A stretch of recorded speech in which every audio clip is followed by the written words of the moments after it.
여러분은 매력적인 사람을 떠올리면 어떤 사람이 생각나세요? 많은 사람들이 질문을 받으면 예쁘고 잘생긴 외모, 신체적인 매력, 경제적인 능력, 사회적 지위와 같은 외면의 것들을 떠올린다고 해요.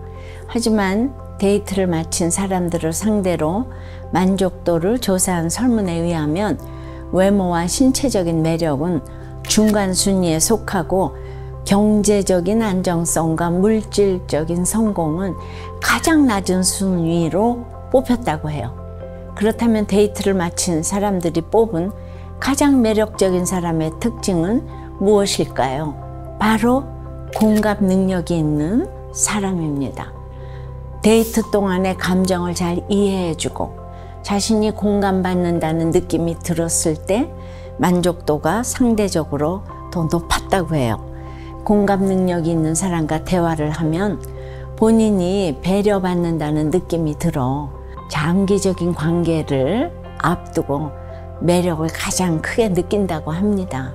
그런데 성경에서도 상대를 공감해주는 태도, 즉 이 배려는 반드시 해야 한다고 해요. 한 사람의 구원을 위해 지속적으로 보살피는 것, 즉 오직 구원을 위한 배려를 해야 한다고 합니다.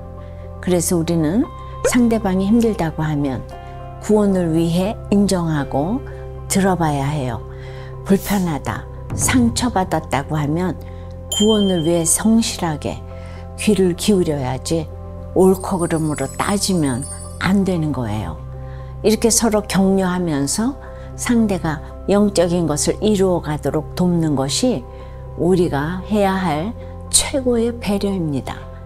어떤 분이 목장 장소가 덥다고 목장 좀 빨리 끝내달라고 하시면 나무라지 않고 잘 들어줘야 해요. 공감해줘야 합니다. 하지만 그분을 위해 목장 나눔을 짧게 하는 것이 구원을 위한 일인지 생각해 봐야 하는 거예요. 이렇게 성경에서 말하는 공감, 즉 배려는 믿음에서 출발해야 합니다.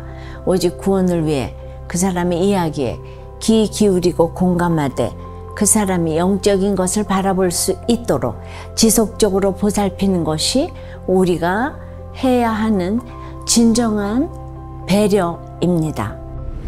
여러분, 옆에 있는 사람의 힘들다라는 말 듣기 힘드세요? 공감하기 어려우시죠? 그래도 그 한 영혼의 구원을 위해 호호 불며 배려할 때 하나님께서 구원의 열매를 맺어주실 줄 믿습니다.